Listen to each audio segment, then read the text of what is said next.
जय मसीह की। हमारे प्रभु और उद्धारकर्ता यीशु मसीह के नाम में सारे सजीव वाहिनी श्रोताओं को नमस्कार। आज के दिन हमारे ध्यान करने का विषय लड़ाई प्रभु की है। हमारा जंग परमेश्वर लड़ेगा। चलिए हम पहला शमूएल 17 अध्याय उसके 45 पद में देखेंगे। दाऊद ने पलिश्ती से कहा, तू तो तलवार और बाला और सांग लिए हुए मेरे पास आता है, परंतु मैं सेनाओं के यहोवा का नाम से तेरे पास आता हूँ, जो इज़राइली सेना का परमेश्वर है, और उसी को तूने ललकारा है। मेरे प्रिय भाई और बहनों, आज के दिन हम देखेंगे कैसे दाऊद लड़ता है। हम सारे लोग अपने ज़िंदगी में एक ना कोई दूसरा चीज़ में लड़ते रहते हैं। लड़ाई तो सब लोग देखते हैं, वो चाहे छोटी सी हो सकती है, बड़ी सी हो सकती है, लोगों के साथ हो सकती है, दुष्ट आत्माओं के साथ हो सकती है, या अपने अंदर हो सकती है, हमारे सोचों में, हमारे व्यवहारों में। पर देखेंगे कि हमारी लड़ाई कौन करता है। क्या वो हम हैं जो करते हैं, या हमें बस चुपचाप बैठना है, या कि वो परमेश्वर करेगा। परमेश्वर कैसे करेगा? हमारे बिना करेगा। तो चलिए देखेंगे हम। तो हम 41 पद से अगर हम देखें तो इस तरीके से लिखा है, पलिश्ती चलते चलते दाऊद के निकट पहुंचने लगा, और जो जन उसकी बड़ी ढाल लिए था वह उसके आगे आगे चला। जब पलिश्ती ने दृष्टि कर दाऊद को देखा, तब उसे तुच्छ जाना, क्योंकि वह लड़का ही था और उसके मुख पर लाली झलकती थी और वह सुंदर था। तब पलिश्ती ने दाऊद से कहा, क्या मैं कुत्ता हूँ कि तू लाठी लेकर मेरे पास आता है? तब पलिश्ती अपने देवताओं के नाम लेकर दाऊद को खोसने लगा।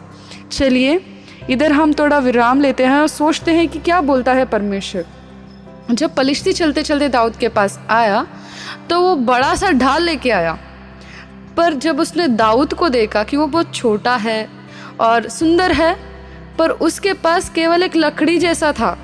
देखेंगे क्या है, देखिए, और उसके मुख पर लाली झलकती थी और वह सुंदर था। तब पलिश्ती ने दाऊद से कहा, क्या मैं कुत्ता हूँ कि तू लाठी लेकर, पुलिस की तरह लाठी लेकर आया? कौन? दाऊद। आज के दिन आप और हम भी वैसे ही हैं कि हम छोटे, हमारे पास ज़्यादा सामर्थ्य नहीं है, हम उतने बड़े नहीं हैं, हमारे अंदर उतनी बड़ी सामर्थ्य नहीं है कि हम जाके एक जंग लड़के आए। ठीक है, कोई बातों में अगर कोई लड़ाई होती है, बस बातों की लड़ाई, तो हम अपने आप को सोचते हैं कि मेरे अंदर तो कोई ज्ञान नहीं है, मेरे अंदर तो कोई समझ नहीं, मेरे पास तो बस सिर्फ छोटे छोटे से बातें हैं, मैं क्या कर पाऊंगा, मैं क्या बोल पाऊंगा। अब जानते हैं कि आप सच हैं, अब जानते हैं कि आपका बात परमेश्वर से ही मिला है, फिर भी आप डरते हैं, सोचते हैं कि उनसे सामर्थ्य आपके पास नहीं है। पर इधर दाऊद के पास भी सिर्फ एक लाठी था। देखिए, उस फिलिश्ती ने अपना समझ लिया कि वो कुत्ता ही है। हमारे सामने अब जितने भी शत्रु, जितना भी बड़ा हो वो दुश्मन, पर देखिए जब परमेश्वर, हमारे पास, आपके पास एक ही सिक्का है, तो परमेश्वर उस एक ही सिक्का को इस्तेमाल कर आपको विजेता देगा। हालेलुया। देखिए अगर हम और पढ़े तब इस तरीके से लिखा है, फिर फलिश्ती ने दाऊद से कहा, मेरे पास आ, मैं तेरा मांस आकाश के पक्षियों और वन पशुओं को दे दूंगा। दाऊद का विश्वास जीवित परमेश्वर के ऊपर था कि परमेश्वर ये जंग लड़ेगा, ना मैं। ठीक है, और वो बोलता है कि मैं तेरा मांस आकाश के पक्षियों को खिलाऊंगा। किससे बोलता है? वो पलिश्ती से बोलता है। तो दाऊद ने पलिश्ती से कहा, तू तो तलवार और बाला और सांग लिए हुए मेरे पास आता है, परंतु मैं सेनाओं के यहोवा के नाम से तेरे पास आता हूँ। आज के दिन आपके ऊपर 2-3-4 लोग आकर बहुत सारे, क्या बोलते हैं, आग भाल सांग लेकर आ रहे होंगे, पर आपके पास अगर सिर्फ और सिर्फ यीशु मसीह का नाम है तो वो बहुत ही काफ़ी है। तो अगर हम इसके बाद भी देखें तो उधर पता है, तब गुलियात है उसका नाम, तो वो क्या होता है, वो मारा जाता है। किससे? अगर हम देखें तो इस तरीके से लिखा है, यो दाऊद ने पलिश्ती पर गोफन और एक ही पत्थर के द्वारा प्रबल होकर उसे मार डाला। सोचिए क्या एक पत्थर से इतना बड़े गुलियात को वो मार पाया होगा? अगर आप किसी को मारते हैं और उसके माथे पे लगता है, तो अगर वो सच्ची में लगता है और वो पत्थर के वजह से ही वो गिरा होगा, मरा होगा, तो वो उसको कहाँ गिरना था?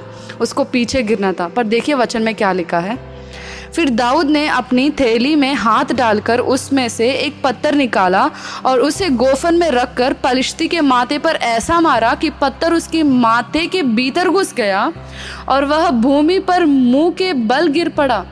अगर आप किसी को आगे से मारते हैं तो वो गिरने वाला जो है उसको पीछे गिरना है, पर ये मुंह के बल गिर पड़ा, सामने गिरा वो। इसका मतलब उसको चोट पीछे से लगी है, ना कि सामने से। दाऊद ने तो मारा सामने से, पर उस गोलियत को, उस फिलिस्ती को लगा कहाँ से? पीछे से। इस वजह से वो आगे गिरता है। तो देखिए, आज के दिन आप उस सिक्के से ही लड़ रहे होंगे। आपके पास वो छोटी छोटी बातों से ही आप सुसमाचार को सुना रहे होंगे, पर दूसरे लोग उसका अंगीकार नहीं कर रहे होंगे। पर आप डरिए मत। आपके पास ये बहुत पढ़ाई लिखाई ज़्यादा नहीं हो पाएगी, पर आपको बड़ी नौकरी चाहिए, तो आप डरिए मत, क्योंकि आपके पास जितना है, अगर आप उतने में ही परमेश्वर के नाम से आगे बढ़ेंगे तो परमेश्वर क्या करेगा? आपकी जंग वो लड़ेगा और परमेश्वर आपकी उस छोटी की महिमा करेगा। और उससे क्या होगा? देखिए, छोटे से पत्थर भीतर चला गया, तो वो भी एक महिमा है। और परमेश्वर आपकी महिमा करेगा और पीछे से अपनी सामर्थ्य भी दिखाएगा परमेश्वर। देखिए, पीछे से परमेश्वर ने छोटा एक झटका दिया होगा, एक क्या बोलते हैं, एक चाटा मारा होगा परमेश्वर ने पीछे से लेकर, इस वजह से गोलियत आगे गिर गया, है ना? ऐसे हो सकता है, क्योंकि अगर दावीद के मार से गिरा होता तो उसको पीछे गिरना था, पर गोलियत तो आगे गिरा। आज के दिन आप अपने दुश्मनों को आगे गिरता हुआ देखेंगे, क्योंकि मारने वाले आप नहीं हैं मेरे प्रिय भाई और बहनों। आपको जंग लड़ना नहीं है तलवारों से, आपको जंग लड़ना है परमेश्वर के नाम से। उसके नाम से अगर आप आगे बढ़ेंगे तो आप हर एक जगह में परमेश्वर की सामर्थ्य बढ़ता हुआ देखेंगे, उसका सामर्थ्य खुलता हुआ देखेंगे। तो परमेश्वर इस वचन को इस रीति से आशीष कर और आप सभी को परमेश्वर के नाम को इस्तेमाल करने की समझ दे। आमीन।